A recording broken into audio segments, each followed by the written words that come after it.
Welcome to our channel. This video we will be discussing problems of Ian Verman, and this is 27 lecture in the series, and all these videos are time stamped. Description box and also slide bar. चलिए शुरू करते हैं। हमारा आज का ये problem है और ये हमारा टॉपिक जो है लीनियस का है। तो ये बेसिकली अभी तक हम लोग तो करे हैं से रिलेटेड, जैसे कि चेंज ऑफ वेरिएबल था, इंटीग्रेशन बाय पार्ट्स था और कांस्टेंट टर्म को सेग्रीगेट करना था। वो जो भी फॉर्म अभी तक हम लोग देखे हैं 1676 से ऑनवर्ड्स अभी तक 1909 तक, उसी सारे फॉर्म का एक मिक्सड अप प्रॉब्लम होता है मिसलेनियस में। तो ये आप एक तरह से ऐसे सोच सकते हैं, ये वाले केस में हम जो पढ़ रहे थे वो एक लर्निंग के लिए था, और ये जो मिसलेनियस है वो एक तरह से रिवीजन के लिए है। तो आप मिसलेनियस को अगर बना के अगर देख लेते हैं तो आपको उससे एक रिवीजन भी हो जाएगा और एक क्रॉस चेक हो जाएगा कि हम जो अभी तक जो कंसेप्ट हमारा डेवलप हुआ था पीछे वाले टॉपिक्स में, वो हम उसको अप्लाई कर पा रहे हैं कि नहीं कर। तो यही चीज़ मिसलेनियस में के प्रॉब्लम्स में है। और स्टार्टिंग एकदम बेसिक प्रॉब्लम से हुआ है, और जैसे ही हम ग्रेजुअली आगे बढ़ेंगे करीब 100 प्रॉब्लम है मिसलेनियस में, 19 1910 से लेके और मेरे ख्याल से 2011 तक है। तो ऑब्वियसली हम लोग देखेंगे इस सारे प्रॉब्लम को। तो चलिए शुरू करते हैं आज के प्रॉब्लम। ये हमारा आज का प्रॉब्लम है, और प्रॉब्लम देखने के साथ ही हमको विजुअलाइज हो जाएगा इस प्रॉब्लम को कि कैसे करना है। और इस चीज़ के लिए आपको डेरिवेटिव मतलब देखना चाहिए। प्रॉब्लम को देखने के साथ ही आपको दिखना चाहिए कि इस प्रॉब्लम में क्या डेरिवेटिव हो सकता है। तो जैसे कि इसको देखने से ही पता चला है कि 2x प्लस टू इसका डेरिवेटिव होगा। तो ये x प्लस वन यहाँ पे है, तो हम क्या करते हैं कि let y is equal to x square plus 2x। तो क्या हो जाएगा, dy is equal to 2x plus two, इसको ब्रैकेट लगा के dx। इसको हम लिख सकते हैं 2x प्लस वन dx। हमारे पास x प्लस वन dx पहले से अवेलेबल है, तो क्या करेंगे, half dy is equal to x plus one dx लिख लेंगे। इस चीज़ को हम ऐसे भी कर सकते हैं, या हम लोग 2 से ऊपर नीचे मल्टीप्लाई करके और 2 x plus one D x को ही हम डी वाई लिख लेते हैं। दोनों वन एंड द सेम है। अल्टीमेटली हमको यहाँ से भी हाफ आ रहा है, और अगर ऊपर नीचे 2 से मल्टीप्लाई करेंगे उस केस में भी बाहर में एक हाफ आ जाएगा। तो इससे कोई प्रॉब्लम नहीं है। हम क्या लिखेंगे, हाफ और डी वाई अंदर लिखाएगा और ये रूट वाई हो गया, बेसिकली ये हाफ रूट। अब इस चीज़ को हम लोग y to x to the power n का जो फॉर्मूला हम लोग सीखे हैं, इंटीग्रेशन जो x to the power n plus one divided by n plus one होता है, इस चीज़ को हम लोग यहाँ यूज़ करेंगे। तो वाई का पावर क्या हो जाएगा, half plus one whole upon half plus one plus c. इसको थोड़ा सा अगर हम सिंप्लीफाई करें तो 1/2, और ये 3/2 का उल्टा हो जाएगा 2/3, और y to the power 3/2 plus c. तो 2 से 2 को कैंसिल कर दिए, हमारा हो गया 1/3, और y जो हमारा है वो है एक्स स्क्वायर प्लस 2x का पावर 3/2 प्लस सी। ये हमारा आंसर हो गया। इसको हम चाहें तो इस अंडर इसको हम क्यूब को अंदर अंडर रूट के अंदर ले लेंगे, और इसको ऐसे लिख सकते हैं 1/3 under root x square plus 2x का होल क्यूब प्लस सी। दोनों ही आंसर सेम है, आप यहाँ भी छोड़ सकते हैं, और जनरली जीएन वर्मन में इस फॉर्मेट में रहता है, तो आप ऐसे भी लिख सकते हैं। ठीक है, अगले प्रॉब्लम पे चलते। ये भी प्रॉब्लम फेयरली सिंपल है। तो एक तरह से जैसा कि मैं बोला कि मिसलेनियस जो है रिवीजन एक तरह से है, तो पीछे हम लोग जो सीखे उसका एक तरह से रिवीजन हो रहा है। और ये एक क्रॉस चेक भी है कि अगर आप इसके प्रॉब्लम को कन्वीनियंटली अगर कर पा रहे हैं, तो इसका मतलब ये है कि आप पीछे वाले जो भी कंसेप्ट हमको सिखाया गया है उस चीज़ को आप सीख लिए। Y is equal to one plus a to the power, तो डी वाई अगर लें तो क्या हो जाएगा 3 e⁻³ 3x dx। अब हम क्या करते हैं, इस 3 को इधर ले आते हैं, 1/3 dy e⁻³ dx। हमारे पास e⁻³ dx है, तो हम क्या करेंगे 1/3, और ये टर्म क्या है हमारा y है, तो ये हो गया वाई स्क्वायर dy। तो एक स्टेप और लिखते हैं, तो ये हो जाएगा y³ अपॉन 3 प्लस। अब इसको हम लोग लिख सकते हैं Y Q upon 9 plus c. Y का वैल्यू हमारा क्या है 1/9, 1 plus E to power 3x का होल क्यूब प्लस सी। ये हमारा हो गया फाइनल आंसर। तो सिंप्लीफाई करने का और कुछ है नहीं। आप ज़्यादा से ज़्यादा ये कर सकते हैं कि 1/9 लिखने के बदले होल अपॉन 9 लिख सकते हैं, दोनों वन एंड द सेम है। और इतना अलजेब्रा तो सबको पता होता है, आपको भी पता है। अगले पे चलते हैं। ये भी एकदम फेयरली सिंपल प्रॉब्लम है। प्रॉब्लम दिखने से ही हमको पता चल जाना चाहिए कि कौन से टर्म को हम वाई लेंगे और कौन से टर्म का कैसे हमारा डी वाई बनेगा। तो अगर हम ये चीज़ दिखने में थोड़ा सा एरोनियस है, ये ऐसे नहीं है, ये है e to the power root x है। आप प्रॉब्लम मेरे पास तो है ही, एक ही कर लेता हूँ। 1912 है ना? हाँ, सही है। तो ये गलती से ऐसा लिखा गया था, ई लग रहा था जैसे इंटू रूट एक्स है, लेकिन नहीं, ई का पावर रूट एक्स है। तो अगर हम y को अगर रूट एक्स लेते हैं तो डी वाई क्या हो जाएगा 1/2 रूट एक्स डी एक्स। इस 2 को हम लेफ्ट हैंड साइड ले आते हैं, क्या हो जाएगा 2 dy is equal to d x upon root x. अब इसको हम क्या करते हैं, यहाँ पे सब्सटीट्यूट करते हैं, e to the power y और d x upon root x जो हो गया वो 2 हो जाएगा इधर, और d y a to the power x का एज इट इज हम लोग लिख देंगे a to the power x, यानी कि वाई के फॉर्मेट में है तो a to the power y plus c. Y हमारा क्या है रूट एक्स, तो 2 e⁻√x प्लस सी। ये इससे आसान प्रॉब्लम हो ही नहीं सकता है। बट यहाँ पे ये रेक्टिफाई, इसमें भी एकदम फेयरली दिख रहा है कि अगर हम इसको y लेते हैं तो dy हमको ऊपर में मिल जाएगा।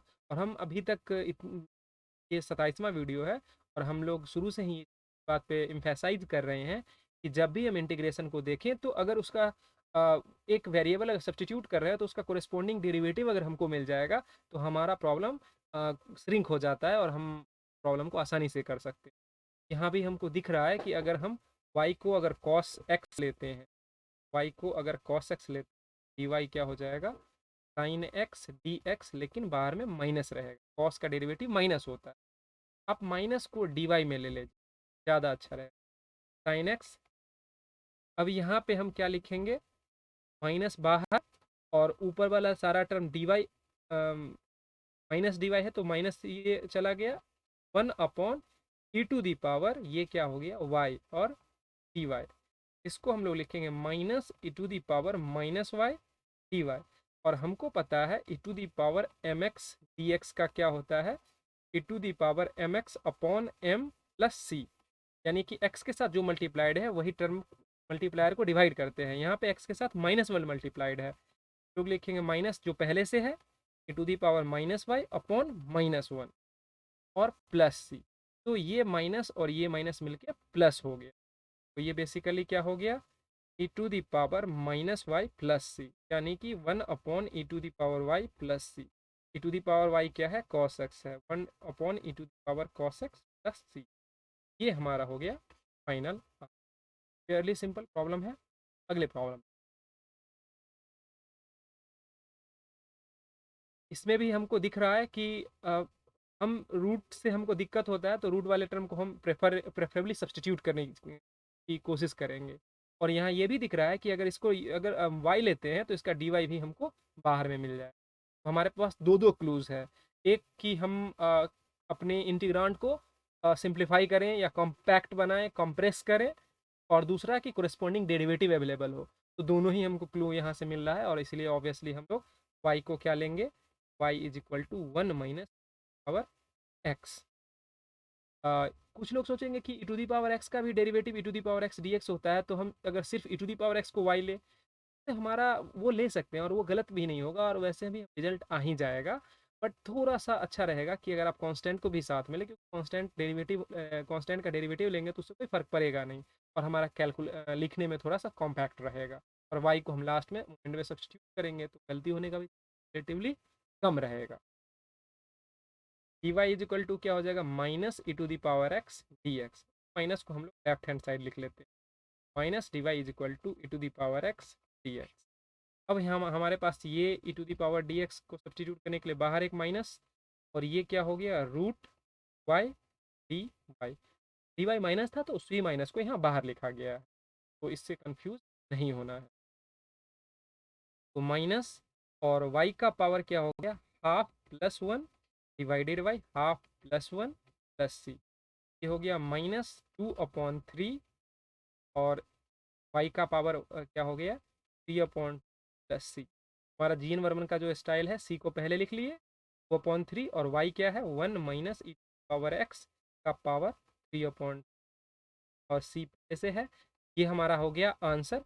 इसको दूसरे तरीके से ये भी कर सकते हैं कि हम लोग रूट लेके और 1 minus e to the power x को क्यूब कर दें, वो आप कर सकते हैं। और वो हमको अब इतने प्रॉब्लम में हम लोग ये चीज़ करे हैं कि आपको एकदम टू एंड फ्रो समझ में आना चाहिए कि अगर ये लिखे तो इसका मतलब वो और वो लिखे तो इसका मतलब ये। तो ऑब्वियसली इतना तो हम एक्सपेक्ट कर ही सकते हैं, क्योंकि तो 200 से ज़्यादा प्रॉब्लम डिस्कस कर चुके हैं, फॉलो करे हैं। तो डेफिनेटली मतलब डाउट ही नहीं है, मतलब मैं सोचूंगा भी नहीं इसके बारे में कि आपको इस चीज़ को समझने में दिक्कत होगी, अगर आप यहाँ तक प्रॉब्लम करते हुए पहुँच चुके हैं। अगले प्रॉब्लम अगेन, एक और सिंपल प्रॉब्लम। एक्स स्क्वायर है तो हम लोग क्या करेंगे, let y is equal to x square. तो डी वाई क्या हो जाएगा 2x dx। हमारे पास x dx है, यहाँ पे x है और यहाँ पे dx है। क्या करेंगे, हाफ को 2 को इधर ले आते तो हाफ बन जाएगा x dx। अब इस चीज़ को हम यहाँ सब्स्टिट्यूट, हाफ x dx को एक जगह करें तो हाफ dy और cos y dy। अब cos का इंटीग्रेशन जो होता है वो साइन होता है, half sine y plus C.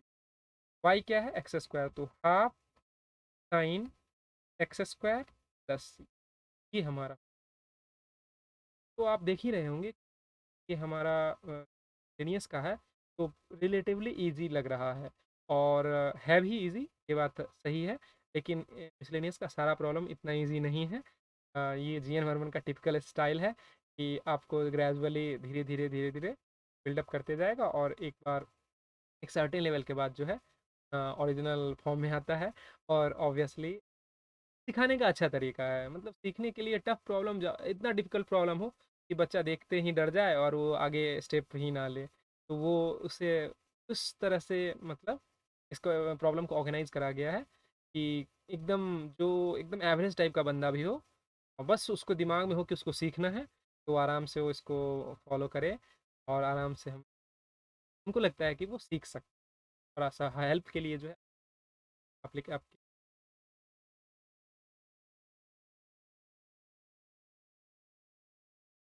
इसमें दिखने से ये प्रॉब्लम बड़ा लग रहा है लेकिन बड़ा है नहीं, क्योंकि हमको पता है कि इस टर्म को अगर हम y लेते हैं तो ये सारा टर्म थोड़ा सा कंप्रेस होगा, कंप्रेस भी होगा और x का पावर 4/3 है। डेरिवेटिव लेने से एक कम हो जाएगा तो x का पावर 1/3 हो जाएगा। तो ये चीज़ को दिख रहा है। एक बार मैं इसका प्रॉब्लम का पावर क्रॉस चेक कर लेता हूँ, क्योंकि पावर में अगर गलती होगी तो गलती हो जाएगा और जो मेरा डाउट सही निकला, क्योंकि इस प्रॉब्लम को मैं पहले देखा था और यहाँ पे ये प्रॉब्लम ही नहीं है, ये 5 है। यानी कि अगर मैं एक बार रीराइट करूँ प्रॉब्लम को तो ये है 2 - 3x⁴ और होल का पावर 1/5 और फिर x का पावर 1/3 dx। ये हमारा प्रॉब्लम है। ठीक है, अब दिखने से पता चल जाता है कि आप अगर प्रॉब्लम को एक बार भी देख लिए तो पूरा स्ट्रक्चरल, जैसे कि सारे में 3 3 दिख रहा था और हम वहाँ पे देखा हुआ था तो दिमाग में था कि सारे में 3, नीचे में डिनोमिनेटर में नहीं था। ठीक है, अब हम क्या करते हैं, मान लेते हैं y is equal to 2 - 3x का पावर 4/3। अगर dy लेते हैं तो -3 और इसका n के जगह पे आ जाएगा 4/3 और n-1 तो 1 घटने के बाद x to the power 1/3, x to the power 1/3 dx। इस 3 से ये 3 कैंसिल हो गया, तो dy क्या हो गया -4 x to the power 1/3 dx। इस -1/4 को हम लोग लेफ्ट हैंड साइड ले आते, हो जाएगा -1/4 dy is equal to x to the power 1/3 dx। हमारे पास x to the power 1/3 dx है पहले से, और इसको हम y माने हैं, तो हमारा ये क्या हो जाएगा y to the power 1/5 d y और -1/4 भी है, इसको मिस नहीं करना है। या तो आप यहाँ लिखिए ऐसे इस फॉर्मेट में लिखिए, या फिर आप सेम क्वांटिटी से ऊपर मल्टीप्लाई और डिवाइड कीजिए और फिर जो हमारा एक्स वाला है उसके उसको डायरेक्टली डी वाई में कन्वर्ट कीजिए। दोनों ही अप्रोच ठीक है, आप किसी एक अप्रोच को अपनाइए। और बताने के लिए मैं दोनों ही करा हूँ, क्योंकि कुछ क्वेश्चन में मैं मल्टीप्लाई करा हूँ और कुछ क्वेश्चन में मैं ऐसे ही करके डिवाइड करा हूँ। तो जो जिसमें आप कंफर्टेबल फील करें आप उसको फॉलो कर सकते हैं। ऑल्दो कि कभी कभी कोई खास फॉर्म जो है वो ज़्यादा सूटेड होता है, जनरली कैलकुलेशन में मिस्टेक्स को अवॉइड करने। इसको लिखेंगे -1/4 y⁵ 1/5 whole upon 1/5 plus c। अगले पेज पे लिख, ठीक है। क्या है? -1/4 y⁵1/5 और नीचे में भी 1/5 प्लस c। ये क्या हो गया? -1/4 और ये 1/5 प्लस 1 6/5 और इसका रेसिप्रोकल 5/6 और y⁵6/5 प्लस सी।